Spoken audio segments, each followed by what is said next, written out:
Welcome back to the Slow Flowers podcast with Deborah Prinzing. I'm so delighted to introduce Per Benjamin from Stockholm, Sweden, but we're meeting here in Vancouver, British Columbia. Thank you. Yeah, really happy to meet you. Oh, I'm thrilled. Yeah. We realized we were both in the same room at the World Cup in Philadelphia in 2019? Yeah, some years ago right now. Before COVID. Yeah. But I was in the audience watching you present. Yeah. I'm so delighted that this worked out. Hitomi Gilliam is your cohort here. You're teaching together, right? Yeah, we work together under a brand called Floristic Dialog, where we teach sustainable floral design together. So we do a lot of online, and this is the first in-person workshop that we have. I know, and I heard that there were, I don't know, 18 or 20 people here. Yep, yep. Hitomi invited me to come up, and I heard about your brand new book.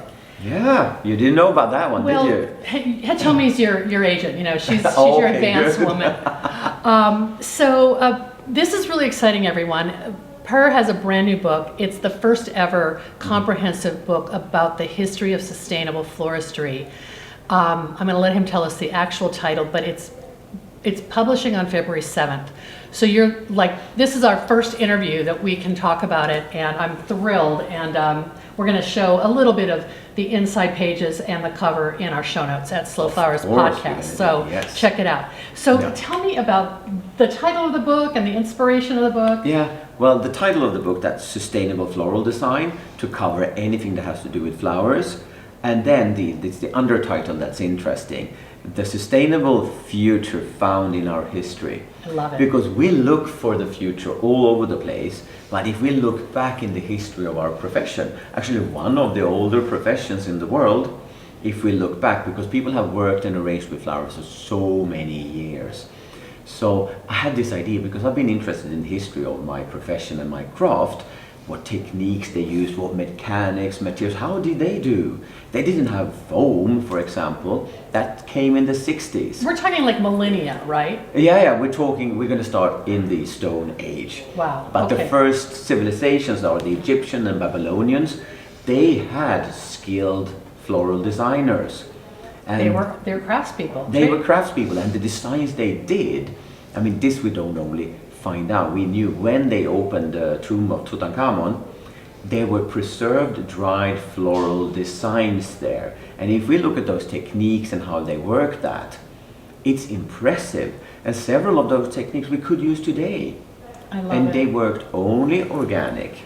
Sure. Yeah, only organic natural materials. Sure, that's all there was. They were using some kind of, I don't know, grass or reed or something. Oh, they use raffia. Okay. I mean, the normal binding medium we use, they used. Yeah. But then we put in plastic raffia instead, because plastic was the big thing in the 50s Yeah. and 60s, Yeah. and made us forget our core, our history. So when I saw suddenly, oh, it's in the history we find the future, because we need to find a sustainable future. Otherwise, there's no place for us in society, because we have such a big imprint on the environment, Yes. like everyone, and we have to take our responsibility. But it's been difficult because classical commercial floristry is stuck in foam, literally stuck in foam. Say that again, and let's just pause and listen to what Per has to say. Yeah, but classical commercial floristry are depending on foam to create. And that connection is bigger in some parts of the world. I come from north of Europe. We do a lot more of hand ties, so we don't arrange so much in foam. So for us, it's been easier to leave foam than it maybe are for other cultures. Interesting. Yeah. This is a sidebar. We'll get back to the book, but Per and I were talking about the pinnacle of good design is a hand-tied floral arrangement. It's the core of our profession. Okay. I mean, when we start educating the young ones in north of Europe, we give them 12 wood sticks, skewers, spiral them. When they can do that, we give them 12 carnations, and you know how easy they break. So they get that, they have the spiral system in their spine. It's like they got the muscle memory in their hands. Yeah, because that's the way, because we don't need to arrange in any kind of medium. I mean, we can do beautiful wedding designs as a hand tie, giveaways, even funeral designs, but then of course design adjusted to the new medium we had. So, Which I would say is like mid-50s, right? yeah, well, foam was introduced in the 60s. Oh, 60s, but okay. before, I mean, for the whole 20th century, we worked in chunks of moss. So that's where it started, because foam is just a copy of the moss shapes Emulating we that, used. yeah. Exactly. So something that you can insert a stem into, and you had Yeah. said stuck in foam, Yeah. that's literally... Yeah, the flowers do stick in the You're- foam. It's a rut. Yeah. Whereas when you were taught in Sweden and Northern Europe, Yeah. it was more about celebrating the individual stem or branch Yeah, in your design. and we don't have so much, pardon me, but in the States you do a lot head-by-head designs. Yes. In a lot of countries. You mean there like is. the pave? Is that what you're talking about? Yeah, and you know, when you just, you stuff material, because you need to cover the foam, Yep. and you have this view of that head-to-head is a sort of luxury, and it shows a lot. But for me, I mean, the stem is an important part of the flower. I usually say to my students in workshops, don't forget the stem is included in the price. And for all of So those... let's elevate it. Yeah, because think of everyone that now grows flowers, all the local growers, they try to grow those beautiful stems, but if they are just cut off and the heads are stuck in foam, no, because... Such a tragedy. Yeah, You're it so is. right. It's no respect for the material. Yeah. And if you think about sustainable floristry, what would that be if not using the whole flower, if you can? Yeah. Yeah, to make light, transparent, natural, inspired designs. Well, we're seeing a little bit of what you've demonstrated here for the students. I asked you if this was something that could have an afterlife, and you said absolutely. So what you've used here are different types and thicknesses of branches to make Yes, structure, absolutely. right? Yeah, I do a lot of structure work. Okay. And especially for bigger events, as I say, I do the flowers for the Nobel Prize Banquet, and my structures, they can be up to 3-4 meters in diameter. Oh my And you can't goodness. build that from foam. You need to build structures, and then you can do from different wires, yarn, but you can use a lot of branches. And then I work with tubes. Yes. Tubes that of course I reuse over and over again. So what we've done in this workshop is to build structures, light transparent ones. We work in tubes, so we work with different modern Kensan versions to show that we can arrange in so many different ways. So here I saw a tube. So is it glass? No plastic. It's plastic, so it's lighter weight. Yeah, and the thing is, there's this question about glass and plastic. It's not always plastic is bad, because if I reuse these plastic tubes over and over again, and the good thing, they never break. Right, you're giving it, it's got this circular usage. Yeah, that's why you cannot say no plastic, because some plastics are better than glass, because the glass, they're going to break so many at each event. Right. So I don't do glass. I have, what do you have, 7,000 tubes for the Nobel, all plastic, because I started with glass, but we broke dozens of them every day. Oh my goodness. And that's not sustainable either. So that's why I decided, in that case, plastic is better. Right. So the whole sustainable thing, we have to think, you can't say this is the line, because it's depending on the occasion and what actually is better than the other. So it's more complex than we want to make it. Well, when the florist, floral artist has that kind of background and training, then they can make a judgment and make a sustainable decision as well. But you're just saying not everyone has that point of reference or the context that you've developed. Yeah. But for example, there can be designers now thinking, okay, if we go back to foam, I don't want to work in foam, I'm going to go back using moss, because it's a natural organic product. But that's not sustainable, because we can't harvest all the moss in the forests. No. Then we're actually destroying nature, so that's not. So It's not as renewable as you think it is. No, it is not renewable. It's organic, but it's not renewable Yeah. in the space we need. Right. So we need to find good renewable or reusable mechanics. So my favorite to use instead of foam, that is, I do a mesh of aluminium wire, because first of all I don't have to cover it, and I can Because actually, it's usually decorative. it can either be the natural color of silver, or there's a lot of color, so I can color coordinate that with the flowers. But the thing is, I work in glass, and then I make this mesh, and then when the event is over, the flowers goes out, both the glass container and the mesh goes into the dishwasher. It's perfect condition to then use again. So many companies now in Sweden especially, event companies, they just have different sizes of glass vessels with the aluminium wire mesh in. So they got shelves, and then for this event we need that size, we need that size. So this is going to be reused forever. It never goes to a landfill. And if you would close your business, aluminium wire goes to recycling Yes. because we're good at recycling aluminium Yes. from all the cans we have. Every municipality knows how to do that. Exactly. That is so interesting because I also think about the obsession we have, speaking for myself, with Yeah. chicken wire, which can rust. Yeah. If it's painted, the paint chips. Yeah. And you actually hurt the stems, so you have a lot more small particles that create bacteria in your water. Right. When you're arranging the aluminum wire, the stems just slide through because the aluminum wire is round. It doesn't harm the stems. Right. So you have clear Nothing water. sharp. No, exactly. So it's Why? much better than this whole frenzy. I've never liked the chicken wire thing. I kind of because it's- suspected that you didn't. Yeah, no. But then, Wow. okay, bear in mind, aluminium wire takes a lot of energy to produce. Okay. We all know that.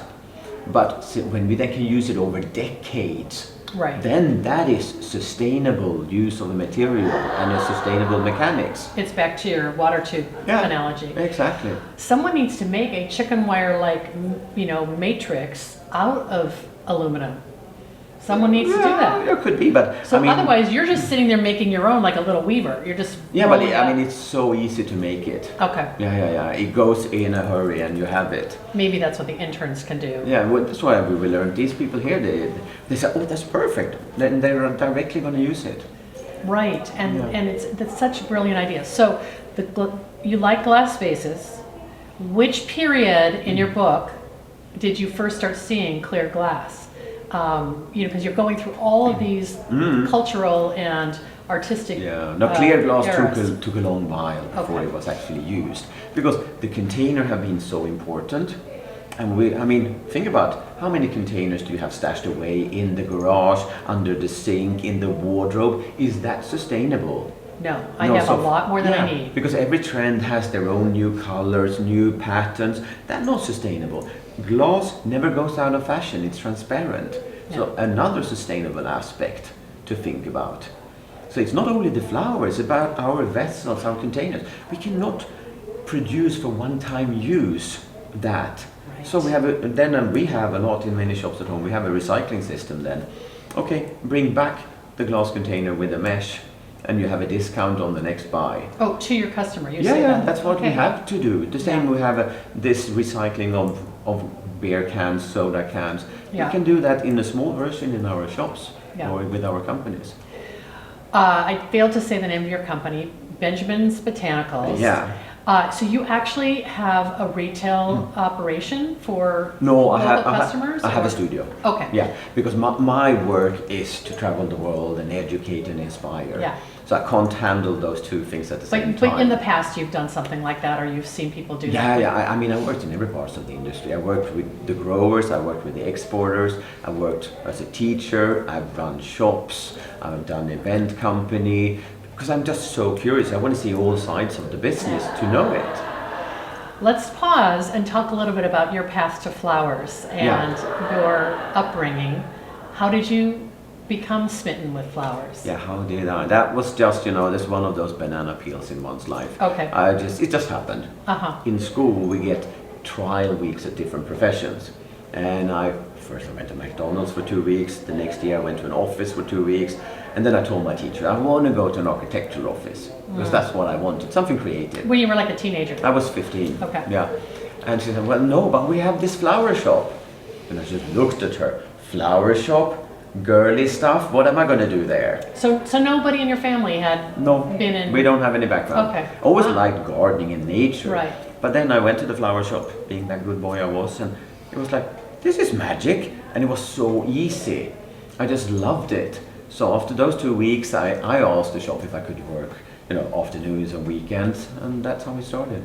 Wow. Well, you said from age 15. Yeah. So you kind of just created your own course of education, and then did you go on to do other, what is the academic requirement in Sweden? Or Well, is the it thing is, I never went. self-taught? Yeah, I was self-taught. They taught me in the shop. Yeah, and And then they you put your own spin encouraged on me it. to start competing, and that led to me becoming the world champion in 2002.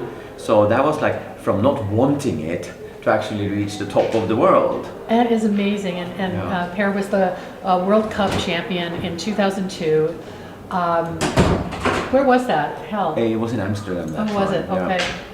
And you had to do many competitions till you got to that point. Yeah, of course. I mean, you have to win your regional, your national, the Scandinavian.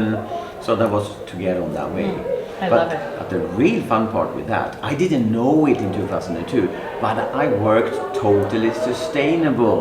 Really? I arranged, not in my table arrangement, I arranged in oranges for the color of the shape, but that was, well, water with lots of Sure. vitamin C in Sure. for the whole table arrangement. So you like cut an orange in half and then... No, I just made a pattern of them, Okay. and then I just pierced and put the stems in through the peel, Right. and that lasted for days. My wedding design was done in a grapefruit. The grapefruit was the handle, and then I had an arch shape, and everything went in there. And I didn't even know the word sustainable at that time. No, in 2002, It didn't exist. We didn't know that we needed. there were people doing things the way you described, Yeah. but it didn't have a name for it yet. No. Because, okay, that was over 20 years ago. Yeah. And the floral art of the early 2000s was very much dependent upon Everything was foam-based. right? Okay. Yeah. And I had a big structure like this I did 23 years ago. I did create like a screen of, well, 2.5 meters tall with all reed sticks, and I had test tubes, and then I worked with raspberries and strawberries in for the perfume, and then I worked with sweet peas like these in the tubes. So I was actually really sustainable 23 years Yes. ago without knowing it. And also my other favorite word, seasonal, because you're not Yeah. getting fruit unless it's No, seasonal, I right? want to arrange seasonal. Yeah. I love the seasons. So, because I mean, that's my background. Right. We have the true 4 seasons. So I don't want to have the same flowers all the year round. Right. So the way that this brand new book is organized, Yeah. tell us a little bit about how you want people to dive in. Yeah. And obviously, it's a history lesson, but it's a in the context and through the lens of someone who loves flowers. So I think no one's going to feel like they're stuck in a boring history class. No. It's exciting. Yeah. Well, you can use it in 2 ways. You can use it as a manual, just looking for inspiration for your design, because we have drawings of historical designs. They are explained in what technique was used, what was the now called sustainable materials, and what will be the points of interest. So you can find an arrangement from the Egyptians, and you can see, okay, that's the technique and that's how it was done. Or you can go to the Baroque period, see how they arranged in branches or moss. So that's one side. And then we have done modern translations of all these techniques. So those are the modern designs in photos. Kind of reinterpreting it through your Exactly, lens. yeah, and with a modern design touch, because you want to show that you can be modern and sustainable. You don't have to go backwards design-wise just to be sustainable. And the modern designs that we've done, Max and my colleague and I, it also described with what techniques have been used, what were the inspiration, what sustainable factors do apply. Is it recyclable? Is it compostable? Is it reusable?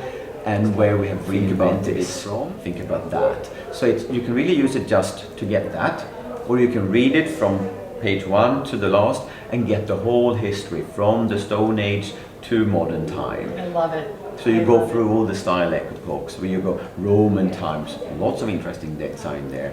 Baroque, Rococo, Impressionism, you have, what do we say, the Art Nouveau, then Modernism, and then today. So we really wanted to create a timeline to show the changes, Right. and also the development of the profession.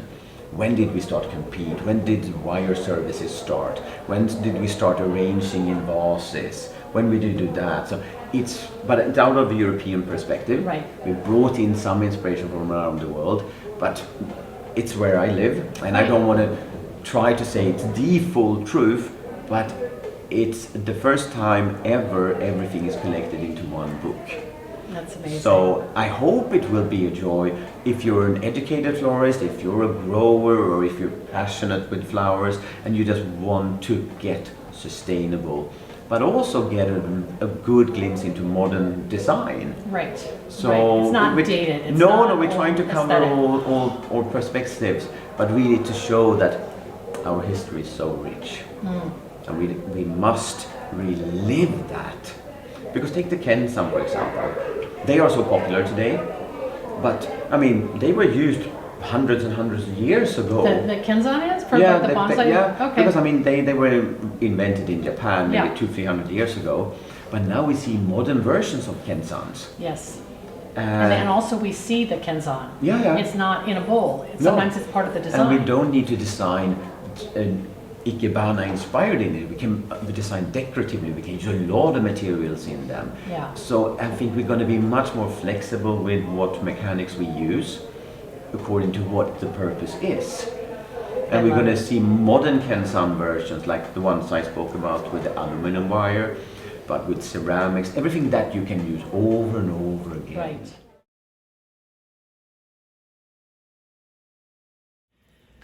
Well, hello, Hitomi. Thanks for joining Per so I can ask you both a couple questions. Why are we here and what's going on here in Vancouver? Well, right now we're in the midst of Floristic Dialog Level Up Live. So this is a series of virtual class that we've been doing, right? That started in the fall. And Well, the whole program started like 5 years ago. True, we've been doing this, I mean the whole Floristic Dialogue, but this is the first time we've done live with the Floristic Dialogue. Yeah. And so you two were busy doing presentations around Canada, and then Yes. it kind of led to Per coming here. Exactly. Yeah. So And what it is too is a lot of these people that's been enrolled in virtual, it's kind of like a reunion. Yeah. We've seen them in Zoom, but we're actually meeting them in person. It's really lovely to Absolutely. work with them in person. Well, Per told me he's teaching in the morning and you're teaching in the afternoon. So what did people learn today? Well, on my part, they've done big structures, all organic material, and working a lot with the respect of the bloom and the stem, and to get that rich natural expression with fewer stems. So all sustainable aspects of designing. Great. What are you teaching in the afternoons then, Hitomi? I'm kind of going with what we did in Floristic Dialogue, inspired by the art, and then inspired by actually human, like I'm kind of using the mannequin head as a vase and how to design to create good balance and proportion. So they have choice of doing one or the other project. And then you're already planning for 2025, 2026, other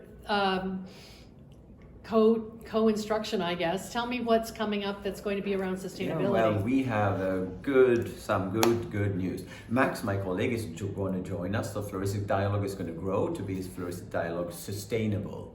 So we have a program spanning over a year.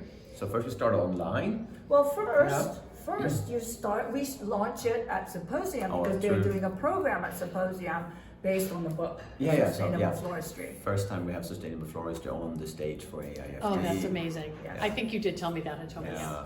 But then we do, so in the autumn we're going to do fundamental of the whole sustainable in all the basic techniques and the ways of working and thinking, and in the spring we go We go to advanced, exactly. Yeah, which leads then to an in-person, live again, a master class to finish off this whole sustainability. And that's in Amsterdam? Yes, it is. Okay. Yeah, in we have it in April Holland. of 2026. Yeah, we're going to visit sustainable growers, we're going to visit the market, and we're going to work with those materials. So there we're enlarging what we cover, so even the growing, because we want to work with sustainably grown flowers also, and connect with some local growers as well. So we're trying to connect everything to the sustainable future. The Floristic Dialogue's home base is on, Hitomi, do you have that on your website? Actually, it is on the website, but it has its own website. Okay, Floristic I'll share that Dialogue. then. Yes, Yeah. that would be great. Thank you. You're welcome. Anything else you want to mention that I didn't bring up? Well, I think we should mention that everyone is welcome for the Floristic Dialogue. Yeah. If you're an educated commercial florist, if you're a slow grower, if you're just a passionate for flowers, because here's where we want everyone to join in with their experience, and together we create our sustainable future. Yeah. I love it. Everyone at the table under a big tent. Yes, Exactly. that's what we want. And thank you so much, Deborah. Yeah, Thank thank you.